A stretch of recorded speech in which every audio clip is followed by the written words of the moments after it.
নারী খেলাধুলার উন্নয়নে বাংলাদেশকে সব ধরনের সহযোগিতার আশ্বাস দিয়েছে যুক্তরাজ্য।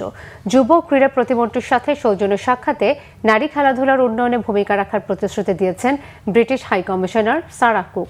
মঙ্গলবার সচিবালয়ে যুব ক্রীড়া প্রতিমন্ত্রী মোহাম্মদ আমিনুল হকের সাথে সাক্ষাৎ করেছেন সারাহ কুক।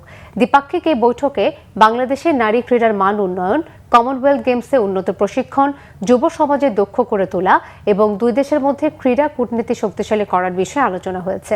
ব্রিটিশ হাই কমিশনারকে স্বাগত জানিয়ে যুব ও ক্রীড়া প্রতিমন্ত্রী নতুন করে স্পোর্টস কার্যক্রম তুলে ধরে বলেছেন, বর্তমান সরকার দেশের ক্রীড়া ও ক্রীড়াবিদদের উন্নয়নে আন্তরিকভাবে কাজ করছে। সেক্ষেত্রে ক্রীড়া কূটনীতি দুই দেশের সম্পর্ককে নতুন উচ্চতায় নিয়ে যেতে পারে। নারী ক্রীড়ার উন্নয়নে যুক্তরাজ্যের সহযোগিতা গুরুত্বপূর্ণ ভূমিকা রাখবে।